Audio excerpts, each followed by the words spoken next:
Hello everyone, सभी को good morning. आप सभी का स्वागत है सरकारी परीक्षा के यूट्यूब चैनल पे। मेरा नाम है सूरज और जैसे कि आपको पता है कि मैं आप लोगों के लिए लॉजिकल रीजनिंग का जो है वीडियो लेके आता हूं। तो अभी जो हम लोग एग्जाम कवर कर रहे हैं कौन सा है, वो है यूपी पीईटी। ठीक है, इसका एग्जाम ऑलरेडी शेड्यूल्ड है 15 एंड 16 अक्टूबर को। तो हम लोग रीजनिंग के जो भी टॉपिक है इस एग्जाम के लिए इंपॉर्टेंट, इसके जो भी सिलेबस में मेंशन्ड है उसे one by one last moment में रिवाइज कर रहे हैं, ताकि अगर किसी भी स्टूडेंट को अगर कोई कंफ्यूजन है लास्ट मोमेंट में तो वो चीजें क्लियर होते हुए जाए और आपको आइडिया मिल पाए कि क्वेश्चन किस तरह से रीजनिंग के आते हैं। ठीक है, 5 क्वेश्चन ही आते हैं रीजनिंग के, जो कि काफी इंपॉर्टेंट है, क्योंकि अगर आप अच्छे से प्रैक्टिस करके जाते हो, अभी जितने भी टाइम बचा हुआ है, अगर सारे टाइप ऑफ क्वेश्चंस को भी देखते हुए कुछ कुछ क्वेश्चन प्रैक्टिस करते हो तो बहुत ज्यादा चांसेस है कि आप ये 5 क्वेश्चन जो है बहुत इजीली सॉल्व कर लोगे एग्जाम में, जो कि आपके फाइनल सिलेक्शन में हेल्प करेगा। ठीक है, और ये हमारा जो रीजनिंग का वीडियो है ये हमारा दूसरा वीडियो है। इससे ऑलरेडी पहले मैंने एक टॉपिक कवर किया हुआ है, एनालॉजी, जो कि आज आप चाहे तो हमारी जो सरकारी परीक्षा के प्लेलिस्ट में है वहां पे एडेड है, वहां पे आप जाके देख सकते हैं। ठीक है, तो आज हम लोग दूसरा टॉपिक कवर करने वाले हैं रीजनिंग का, जो कि है क्लासिफिकेशन टॉपिक। ठीक है, क्लासिफिकेशन टॉपिक आज हम लोग कवर करेंगे, जिसे कि हिंदी में क्या बोलते हैं, वर्गीकरण। ठीक है, तो ये हमारा आज का टॉपिक है और हम लोग देखते हैं इस वीडियो में कि क्लासिफिकेशन से किस टाइप के क्वेश्चंस एग्जाम में पूछते हैं और क्या क्या क्वेश्चन फ्रेम किए जा सकते हैं इस टॉपिक से रिलेटेड। ठीक है, तो चलिए स्टार्ट करते हैं। तो जैसे कि मैं बता दूं, क्लासिफिकेशन में जो क्वेश्चन आते हैं ना, एक फिक्स टाइप का क्वेश्चन है जो कि आपने एग्जाम में देखा होगा। जैसे कि क्या होता है कि वहां पे 4 ऑप्शन आपको दिया हुआ है और वहां पे वो क्या बोल देगा, जो सबसे ऑड है, मतलब जो सबसे अलग है ना, मतलब 4 ऑप्शन में जो सबसे एक अलग ग्रुप से बिलोंग करता है उस ऑप्शन को हमें फाइंड आउट करना होता है और वही हमारा करेक्ट आंसर होता है। तो आपने सुना होगा ऑड वन आउट। ठीक है, बहुत सारे आपने क्वेश्चन देखा होगा जिसमें कि डायरेक्टली ये वर्ड यूज होता है, ऑड वन आउट। ठीक है, या not similar to the given group, या सबसे अलग है जो ग्रुप से, इस टाइप के क्वेश्चंस यूज होते हैं। मतलब इस टाइप के वर्ड आपको क्वेश्चन में दिखने को मिलेंगे कि जो भी 4 ऑप्शन है इसमें से जो ऑप्शन सबसे अलग ग्रुप से बिलोंग करता है उस ऑप्शन को हमें फाइंड आउट करना होता है और वही हमारा आंसर होता है। यहाँ पे वहां पे इस क्वेश्चन में आपको क्या यूज होगा, जो ऑड वन आउट है, मतलब जो सबसे अलग है उस ऑप्शन को हमें फाइंड आउट करना है और वही हमारा करेक्ट आंसर होता है। अब देखते हैं कि क्लासिफिकेशन में क्वेश्चन कितने टाइप के फ्रेम किए जा सकते हैं। अगर आपने लास्ट वीडियो देखा होगा तो सेम चीज है, मतलब कि जैसे क्लासिफिकेशन में, एक मिनट,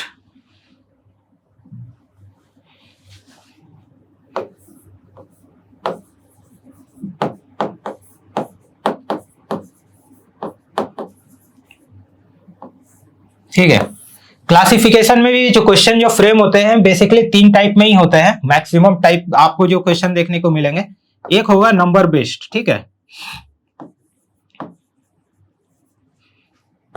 दूसरा आपका होगा लेटर बेस्ड, एंड जो तीसरा होगा वर्ड बेस्ड, जो सेम मैंने पिछले टॉपिक हमारे एनालिसिस में बताया था। नंबर बेस्ड में वही होगा सेम कि आपको जो 4 ऑप्शन दिया हुआ रहेगा ना उसमें चारों नंबर होगा। ठीक है, और वहीं पे हमें क्या है, फाइंड आउट करना है। आइदर वहां पे देखो मैथमेटिक्स का ही जो भी है आप रूल लगा सकते हो, चाहे एडिशन हो, सब्ट्रैक्शन हो, स्क्वायर हो, स्क्वायर क्यूब हो, या स्क्वायर रूट हो, क्यूब रूट हो। इसी तरह से वो एक टाइप का जो है ना ग्रुप फॉर्म कर रहा होगा। हो सकता है कि 4 ऑप्शन, जैसे कि मैं यहाँ पे एग्जाम्पल दे दूं, तो यहाँ पे अगर आप देखोगे तो एक मान लो कि ऑप्शन 1 4 है, ऑप्शन 2 9 है, ऑप्शन 3 16 है, और ऑप्शन 4 आपको क्या देगा, 22 दे देगा। ठीक है, ये नंबर बेस्ड का जैसे क्वेश्चन है, एग्जांपल में बता रहा हूं। तो यहाँ पे अगर आप देखोगे कि इसमें आपको बोल देगा कि odd one out find out करो, जो सबसे अलग नंबर है वो बताना होगा। तो अगर आपको स्क्वायर पता है, स्क्वायर रूट पता है, तो आपको पता होगा कि 4 जो है 2 का स्क्वायर होता है, 9 जो है वो 3 का स्क्वायर होता है, और 16 जो है 4 का स्क्वायर होता है। वही अगर आप 22 को देखोगे तो 22 सबसे अलग नंबर है, क्योंकि ये किसी का भी स्क्वायर नहीं है। ठीक है, तो इस वजह से ऑप्शन 4 क्या हो जाएगा, सबसे अलग हो जाएगा। ये वन ऑफ द एग्जांपल है नंबर बेस्ड में। इसी में अगर आप देखोगे,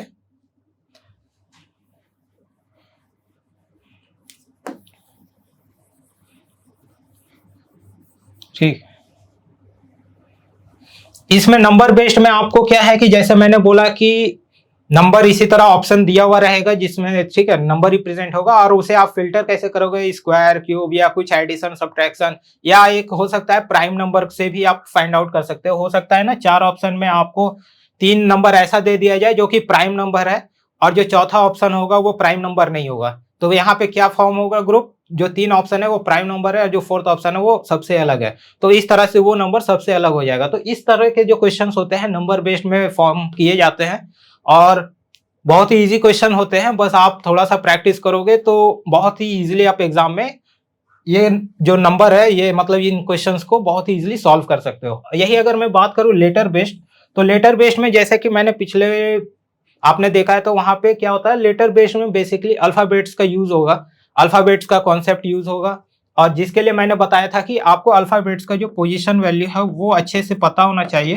तभी जो है आप इन क्वेश्चंस को है बहुत ही इजीली सॉल्व कर सकते हो। अल्फाबेट्स का जो पोजीशन वैल्यू है चाहे वो बैकवर्ड डायरेक्शन में हो फॉरवर्ड डायरेक्शन में हो, आप अच्छे से उसे एक बार टाइम दे के याद कर लो ताकि आप इस तरह के जो क्वेश्चंस है उनसे बहुत ही इजीली सॉल्व कर पाओ। ठीक है, अब जैसे कि मैं इसके एग्जाम्पल की बात करूं तो आपको जैसे हो सकता है कि पहला एग्जाम जो ऑप्शन होगा हो सकता है ए हो, दूसरा हो ई हो, तीसरा हो I, and the 4th option Z. ठीक है, अब जैसे कि ये 4 ऑप्शन आपको दिया हुआ है, अब यहाँ पे आपको बताना है कि सबसे अलग कौन सा है। तो अगर आप इन सभी अल्फाबेट्स को ध्यान से देखते हो तो ऑप्शन ए, 2 एंड 3 ये तीनों ऑप्शन क्या है आपको वोवेल दिखेंगे, और ये क्या है जेड जो है हमारा कॉन्सोनेंट है, तो इसके वजह से क्या है ये ऑप्शन 4 सबसे अलग हो जाएगा। यहाँ पे वोवेल कॉन्सोनेंट का भी यूज हो सकता है, तो इस तरह के जो क्वेश्चन है वो लेटर बेस्ड में आपको मिलेंगे। और सेम जैसे वर्ड बेस्ड में, जैसे कि यहाँ पे आपको कुछ जीके के से रिलेटेड जो है कॉन्सेप्ट यूज हो सकते हैं, या इंग्लिश के एंटोनिम सिनोनिम ऐसे हो सकते हैं।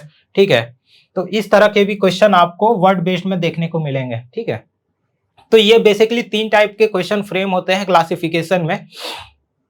अब देख लेते हैं हम लोग कुछ क्वेश्चन जिससे कि आपको और अच्छे से आइडिया मिल पाए कि क्वेश्चन किस तरह से एग्जाम में आते हैं एंड हमें किस तरह से उसे सॉल्व करना है। जो भी क्वेश्चंस है वो कहीं ना कहीं किसी एग्जाम में आए हुए हैं या इस टाइप के क्वेश्चंस आने के चांसेस है। तो चलिए देखते हैं हम लोग 1 बाय 1 सारे क्वेश्चंस को। तो जैसे कि ये हमारा पहला क्वेश्चन है, क्वेश्चन क्या बोल रहा है कि find the odd letter cluster out of the following 4 option. ठीक है, तो क्वेश्चन में क्या बोला है ऑड लेटर, ठीक है, मतलब जो सबसे अलग है उसे हमें फाइंड आउट करना है। अगर इसे हिंदी में भी पढ़े तो क्या होगा, निम्नलिखित 4 विकल्पों में से विषम अक्षर समूह ज्ञात कीजिए। ठीक है, तो यहाँ पे 4 ऑप्शन दिया हुआ है, आप देख रहे हो कि चारों ऑप्शन में क्या है नंबर दिया हुआ है, तो ये नंबर बेस्ड क्वेश्चन है। अब यहाँ पे हमें क्या देखना है कि 4 ऑप्शन में से कौन सा ऐसा पैटर्न है जो कि 3 ऑप्शन तो फॉलो करे बट चौथा ऑप्शन नहीं फॉलो करेगा।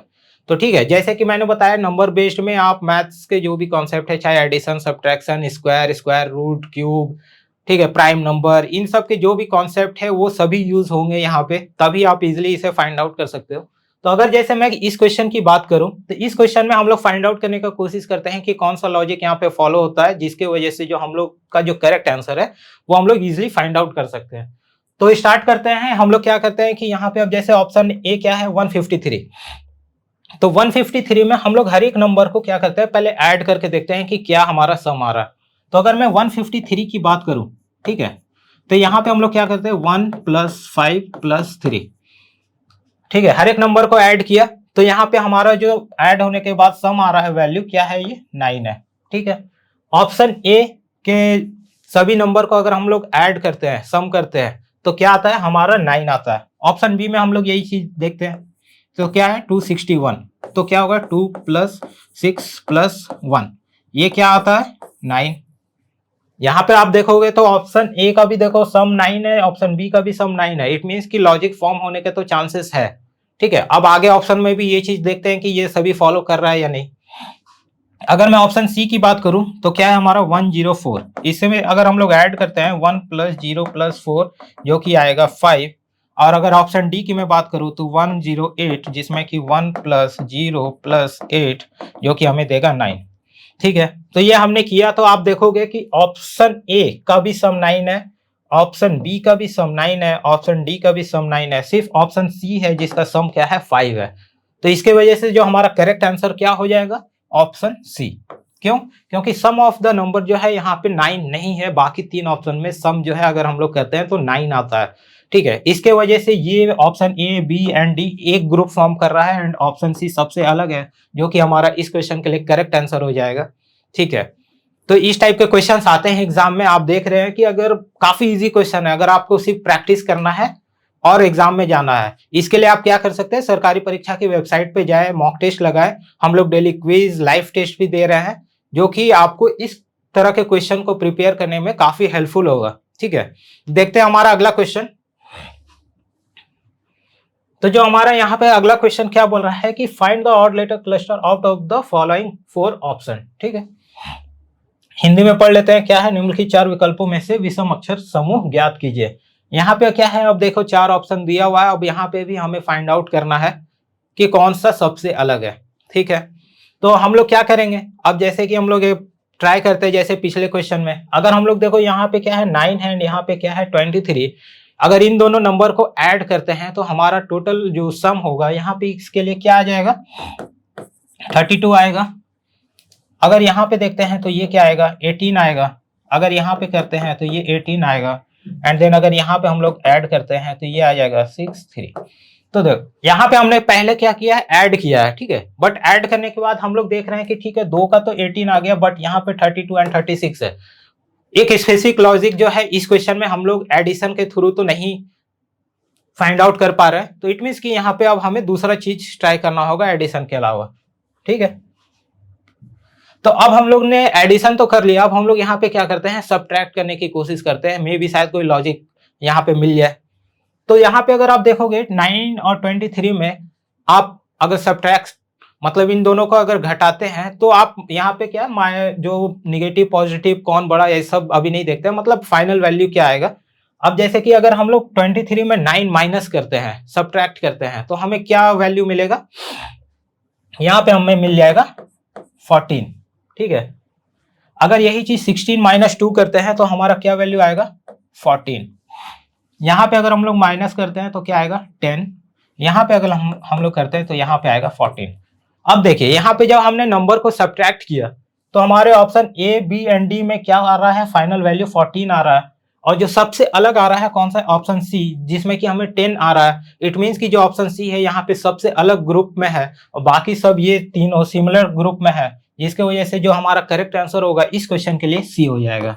ठीक है, तो जैसा कि पिछले क्वेश्चन में हमने देखा था, वहां पे नंबर्स को ऐड किया तो हमें एक लॉजिक मिला। यहाँ पे हमने क्या किया, सब्ट्रैक्ट किया तो हमें दूसरा लॉजिक मिल गया। तो इस टाइप के जो है लॉजिक आपको फाइंड आउट करना है एग्जाम में, और जो कि आपको सिर्फ प्रैक्टिस से ही आएगा। तो इस क्वेश्चन के लिए जो करेक्ट आंसर है ऑप्शन सी। देखते हैं हमारा अगला क्वेश्चन। अगला क्वेश्चन भी सेम है। ठीक है, 4 ऑप्शन दिया हुआ है, चारों मतलब नंबर बेस्ड से ही रिलेटेड है। अब हमें यहाँ पे देखना है कि क्या हम लोग यहाँ पे लॉजिक फाइंड आउट कर सकते हैं। तो सेम जैसे कि अगर आप ज्यादा क्वेश्चन प्रैक्टिस कर लोगे ना, तो आपको एक क्वेश्चन के नंबर को देख के ही आइडिया लग जाएगा कि यहाँ पे क्या लॉजिक फॉर्म हो सकता है। अदरवाइज स्टार्टिंग में आपको थोड़ा सा टाइम लगेगा कि आप लोग पहले ऐड करोगे, तो ऐड का लॉजिक फाइंड आउट करोगे, फिर सब्ट्रैक्ट, फिर स्क्वायर, क्यूब, फिर स्क्वायर रूट, क्यूब रूट। अगर आपने प्रैक्टिस किया हुआ है कुछ 20-30 क्वेश्चन हर एक टॉपिक वाइज, तो आपको यहाँ पे आप देखोगे ना तो आप इजीली फाइंड आउट करोगे। और जैसे कि मैंने बोला है कि रीजनिंग में क्वेश्चंस भी आपको अच्छे से पढ़ना है एंड ऑप्शन भी इंपॉर्टेंट रोल प्ले करता है, क्योंकि ऑप्शंस को आप कभी कभी डायरेक्टली देखोगे ना तो आपको लॉजिक वहीं पे क्लियर हो जाएगा कि यहाँ पे कौन सा लॉजिक फॉर्म हो सकता है। अगर मैं इस क्वेश्चन की बात करूं और आप चारों ऑप्शन को देखो, पहला ऑप्शन हमारा क्या है, 16, 36, 64 एंड फोर्थ ऑप्शन 84। ठीक है, तो यहाँ पे अगर आप देखोगे option A, C and B को, आप देखोगे कि ये किसी ना किसी का तो स्क्वायर है। मतलब ये आप देखो कि 4 का स्क्वायर करके 16 आएगा, ये आपका 6 का स्क्वायर करके 36 आएगा, ये आएगा 8 का स्क्वायर करके 64। बट अगर आपको 84 फाइंड आउट करना है तो आप किसी नंबर को भी स्क्वायर करोगे तो 84 नहीं आने वाला।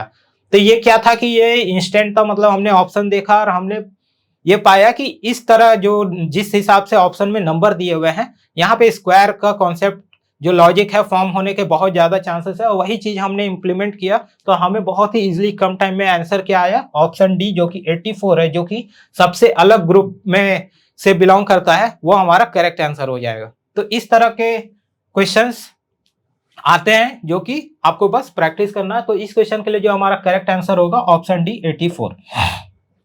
ठीक है, देखते हैं अगला question.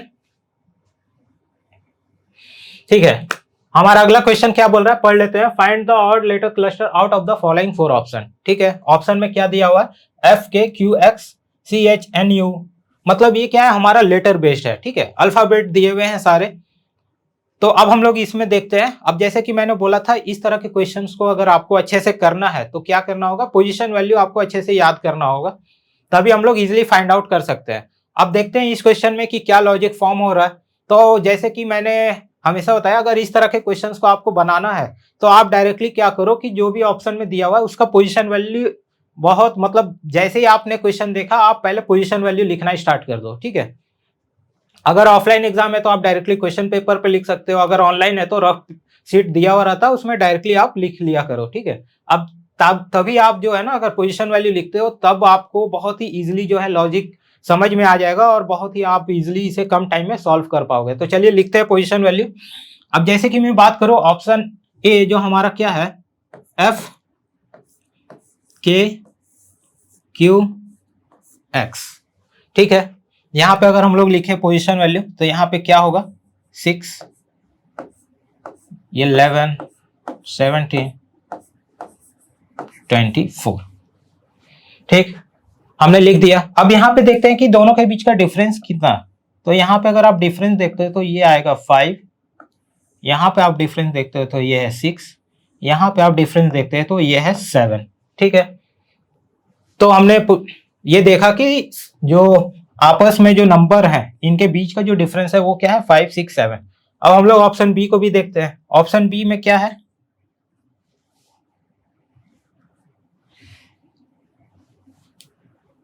C H N you. अब यहां पे लिखते हैं पोजीशन वैल्यू 3 8 14 21। अब यहां पे भी देख लो डिफरेंस, यहां पे क्या आया, 5 6 7। मतलब ऑप्शन ए और ऑप्शन बी का तो लॉजिक सेम है। ठीक है, अब आगे ऑप्शन को भी चेक कर लेते हैं। अगले ऑप्शन की बात करूं तो ऑप्शन सी हमारा है जे ओ यू सी। ठीक है, अब इसके अगर पोजीशन वैल्यू की मैं बात करूं तो क्या हो जाएगा, जे का 10 15। ठीक है, यहां पे क्या आएगा, ये 5, ये आएगा 6। अब देखिए यहां पे क्या है, सी है और सी और यू, मतलब 21 और 3 के बीच का डिफरेंस हम लोग को फाइंड आउट करना है, तो काफी बड़ा नंबर आएगा। अब जैसे मैंने ये बताया है कि जब भी अल्फाबेट का जैसे ऐसा क्वेश्चन हो, तो जैसे कि हमें पता है कि ए का पोजीशन वैल्यू 1 होता है, बी का पोजीशन वैल्यू 2 होता है, इसी तरह आप जाओगे तो जेड का जो पोजीशन वैल्यू होता है वो 26 होता है। तो जब 26 तक हम लोग जाते हैं तो फिर क्या होगा, यहां से अगर आप कंटिन्यू करते हो तो फिर ये ए से ही स्टार्ट होगा। तो ए, फिर अगर हम लोग इसी को कंटिन्यू करते जाते हैं तो ए का फिर यहाँ पे क्या आएगा, पोजीशन वैल्यू 27। इट मीन्स कि ए का जो पोजीशन वैल्यू है ये तो या 1 भी हो सकता है और 27 भी हो सकता है। मतलब ए का जो पोजीशन वैल्यू है 1 और 27 दोनों होता है। ठीक है, ये हम लोग अकॉर्डिंग टू क्वेश्चन यूज करते हैं कि कौन सा पोजीशन वैल्यू है हमें क्वेश्चन में हेल्प कर सकता है। ठीक है, अगर हम लोग कंटिन्यू सीरीज करते हैं, जैसे जेड के बाद फिर से हमें 27 जाना है, 28 जाना है, तो फिर वो क्या होगा, फिर से ए बी सी डी इस तरह से स्टार्ट होता है। ठीक है, फिर जेड आ जाएगा, फिर हमें और कंटिन्यू करना है तो फिर हम लोग क्या करेंगे, फिर ए बी सी डी इस तरह जो कंटिन्यू नंबर है वो बढ़ते जाएगा और हमें फिर क्वेश्चन में जैसा यूज है उस हिसाब से हम लोग यूज करते हैं। तो जैसे कि हाँ, अगर हम लोग यहाँ कंटिन्यू करते हैं सीरीज को, तो ए का पोजीशन वैल्यू क्या होगा 27, बी का क्या होगा 28, सी का क्या होगा 29। ठीक है, तो अब हम लोग क्या करते हैं इस क्वेश्चन में, या तो यहाँ जो हमने 3 लिखा है इस 3 के जगह पे हम लोग क्या यूज करते हैं 29, ताकि जो हमारा लॉजिक है वो हम लोग इजिली समझ पाए। अब देखो यहाँ पे क्या है, एक सेकेंड,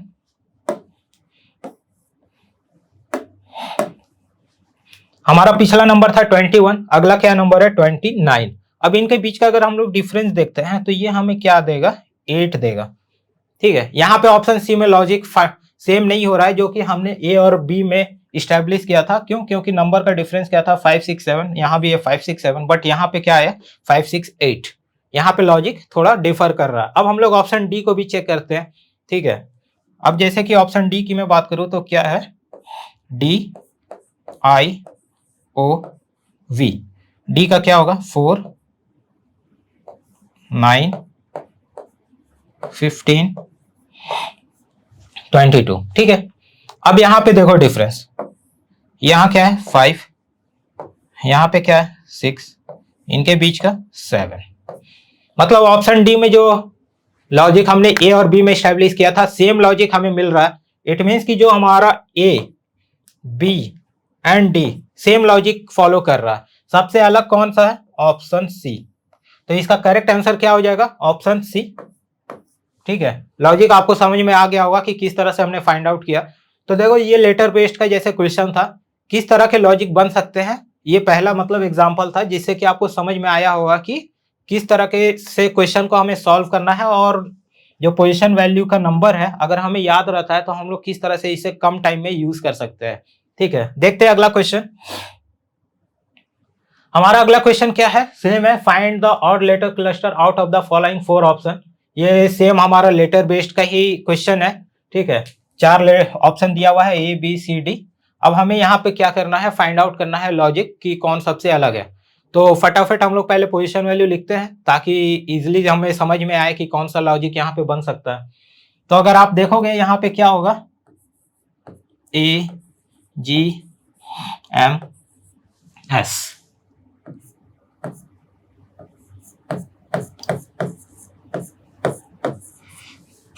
ठीक है, लिख दिया। अब यहाँ पे क्या हो रहा है, देखो ये +6 है, ये +6 है, ये भी +6 है, ठीक है। मतलब हर एक लेटर के बीच का जो डिफरेंस है वो +6 है, ठीक है। नेक्स्ट वाले ऑप्शन को देखते हैं, क्या है हमारा, HNTZ। यहाँ क्या होगा, ये 7 14 20 26। यहाँ पे भी अगर आप देखते हो तो यहाँ पे इनके बीच का डिफरेंस +6, ठीक है। ए और बी तो सेम लॉजिक फॉलो कर रहा है, ठीक है, अभी तक देख लिया। अब अगला ऑप्शन भी चेक करते हैं, क्या है हमारा, CIOZ। क्या होगा ये, 3।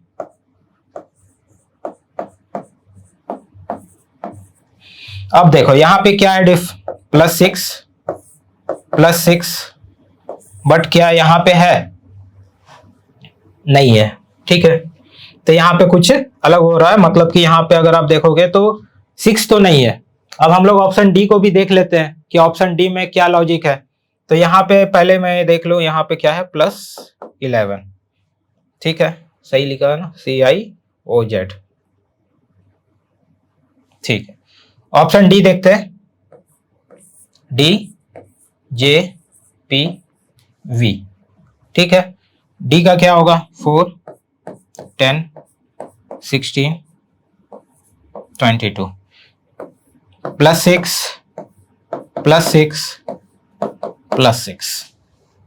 तो आपने देखा कि यहाँ पे ऑप्शन ए बी डी में क्या लॉजिक हो रहा है, +6 का, यहाँ पे भी +6, यहाँ पे भी +6।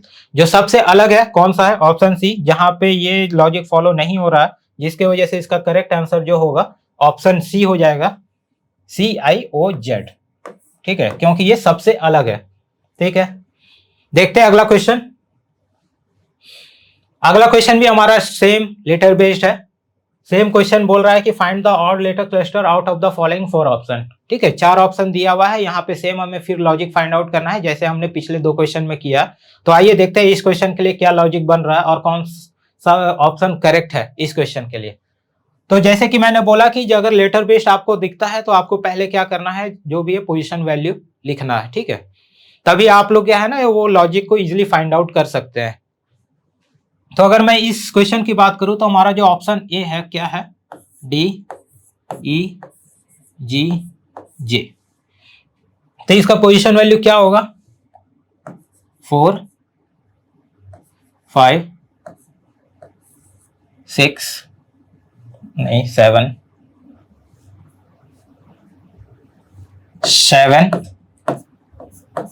10, ठीक है। तो यहां पे क्या हुआ, +1 +2 +3। ठीक है, सही लिखा? हाँ सही है। 1 का डिफरेंस, 2 का डिफरेंस, 3 का डिफरेंस। तो ये हमने ऑप्शन ए में देख लिया। अब हम लोग देखते हैं ऑप्शन बी को। ऑप्शन बी हमारा क्या है? LMOR 12 13 15 18। ठीक है, अब देखो नंबर से हमें काफी इजीली समझ में आता है। कुछ लोग स्टूडेंट जब ज्यादा प्रैक्टिस कर लेते हैं ना, तो वो लोग अल्फाबेट से भी देख के फाइंड आउट कर लेते हैं कि क्या लॉजिक बन रहा है। बट अगर आपने उतना क्वेश्चन नहीं प्रैक्टिस किया तो आप पोजीशन वैल्यू यूज करो, जिससे कि आपके जो एरर होने के चांसेस है वो काफी घट जाते हैं। तो यहाँ पे भी अगर आप देखोगे तो लॉजिक +1 +2 +3। ठीक है, सेम लॉजिक फॉलो किया गया है option A and option B में। अब देख लेते हैं हमारा अगला ऑप्शन क्या है। RSUX, इसका क्या होगा? 18 19 21 24। ठीक है, यहां पे देखो +1 +2 +3। ठीक है, ऑप्शन डी को देखते हैं क्या है। FGJM क्या होगा? 6 7 10 13। यहां पे आप देखो +1 +3 +3। ठीक है, तो यहाँ पे देखो कि क्या लॉजिक हुआ, 1 +1 +3 +3। ठीक है, तो इसके वजह से कौन सबसे अलग हो जाएगा? ऑप्शन डी, जो कि सबसे अलग ग्रुप से बिलोंग करता है। क्यों? क्योंकि हमारे स्टार्टिंग के जो 3 ऑप्शन है उसमें क्या लॉजिक हो रहा था? +1 +2 +3, +1 +2 +3, +1 +2 +3। बट जो सबसे लास्ट था क्या हुआ यहाँ? +1 +3 +3, जिसके वजह से ऑप्शन डी जो है इस क्वेश्चन के लिए सबसे अलग हो जाएगा, जो कि इसका करेक्ट आंसर होगा। तो इसका करेक्ट आंसर क्या है? Option D. ठीक है, देखते हैं हमारा अगला क्वेश्चन। ठीक है, अब ये हमारा आ गया है वर्ड बेस्ड क्वेश्चन। ठीक है, हमने नंबर बेस्ड क्वेश्चन देख लिए, लेटर बेस्ड देख लिए, अब जो है वर्ड बेस्ड। अब जैसे कि मैंने बोला था, वर्ड बेस्ड में जो क्वेश्चंस है वो कैसे फ्रेम होते हैं, या तो जीके का कुछ कॉन्सेप्ट यूज होगा, मतलब जो जनरल नॉलेज, जो आपको चीजें पता होनी चाहिए, या तो जैसे इंग्लिश का एंटोनिम सिनोनिम है वो उससे रिलेटेड कुछ क्वेश्चन फ्रेम हो जाते हैं।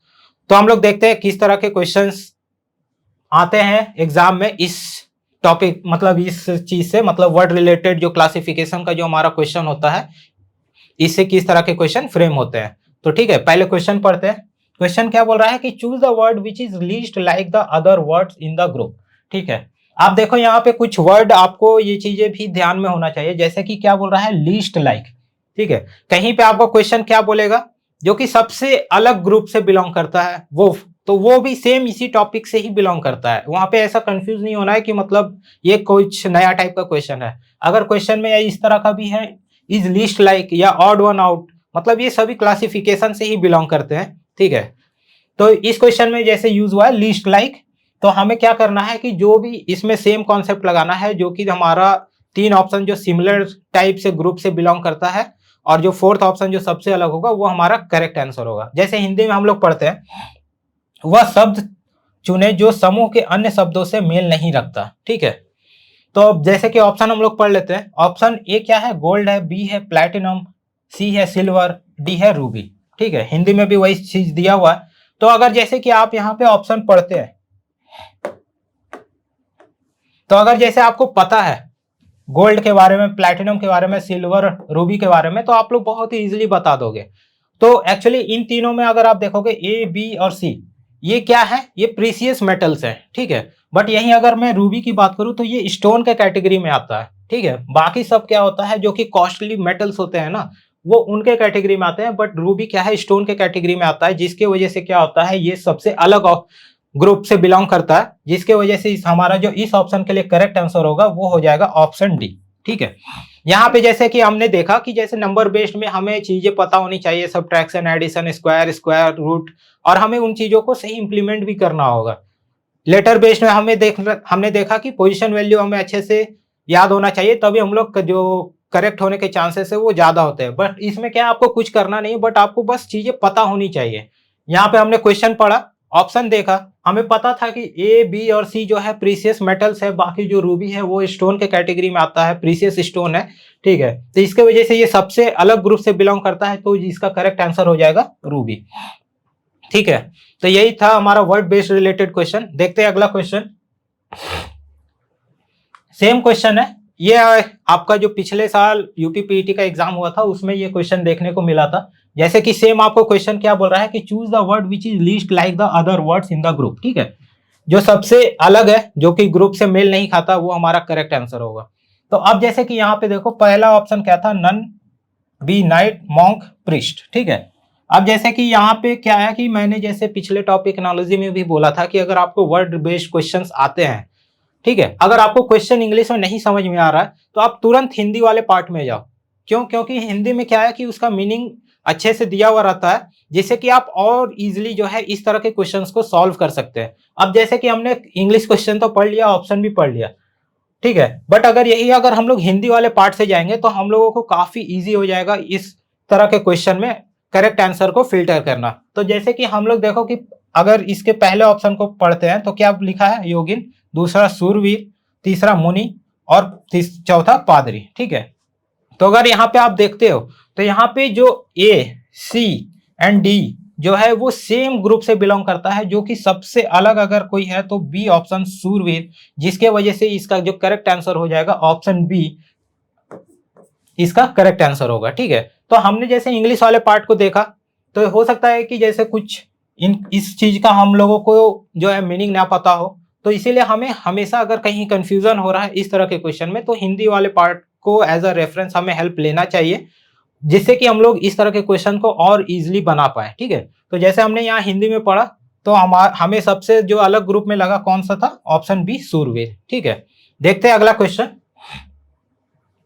अब देखो यहाँ पे अगला क्वेश्चन भी सेम है। ठीक है, और हम लोग यहाँ पे डायरेक्टली ऑप्शन को देखते हैं तो ऑप्शन हमारा 1 क्या है, कर्ड है, दूसरा बटर है, तीसरा ऑयल है और चौथा चीज है। ठीक है, तो ये चीजें जो है ये भी लास्ट ईयर आपका यूपी पीटी में क्वेश्चन आया था। अब जैसे कि बहुत सारे लोग हैं जो कि मिल्क प्रोडक्ट डेली यूज करते हैं, तो उन्हें पता होगा कि जैसे कि कर्ड, बटर और चीज, ये तीनों क्या है, मिल्क प्रोडक्ट है। ठीक है, मिल्क से ही ये तीनों फॉर्म किए जाते हैं, बट जो सबसे अलग है वो है ऑयल। ठीक है, तो इस क्वेश्चन के लिए करेक्ट आंसर क्या होगा, ऑप्शन सी। ठीक है, अब जैसे देखा आपने वर्ड रिलेटेड जो क्वेश्चन होते हैं हमें कुछ नहीं करना होता, बस चीजें हमें थोड़ा पता होना चाहिए, तो हम लोग बहुत ही इजीली फिल्टर आउट कर सकते हैं। तो इस तरह के क्वेश्चंस को इसी तरह से सॉल्व करते हैं, और इस टॉपिक क्लासिफिकेशन में इसी तरह के क्वेश्चंस फ्रेम किए जाते हैं और इसी टाइप के क्वेश्चन जो है आपको एग्जाम में देखने को मिलते हैं। ठीक है, तो आई होप कि आपको ये क्लास समझ में आया होगा और आपको किस तरह के क्वेश्चन एग्जाम में आने के चांसेस है वो भी पता चला होगा। ठीक है, तो अगर ये आपको वीडियो अच्छा लगा हो तो लाइक करें, चैनल को सब्सक्राइब करें, और जो भी आपके फ्रेंड सेम एग्जाम के लिए प्रिपेयर कर रहे हैं तो उनके साथ ये भी शेयर करें ताकि ये वीडियो उनके लिए भी हेल्पफुल हो। और कोई भी आपका अगर सुझाव हो वो आप कमेंट के थ्रू बता सकते हैं। सो थैंक यू, मिलते हैं अगले टॉपिक के साथ नेक्स्ट वीडियो में।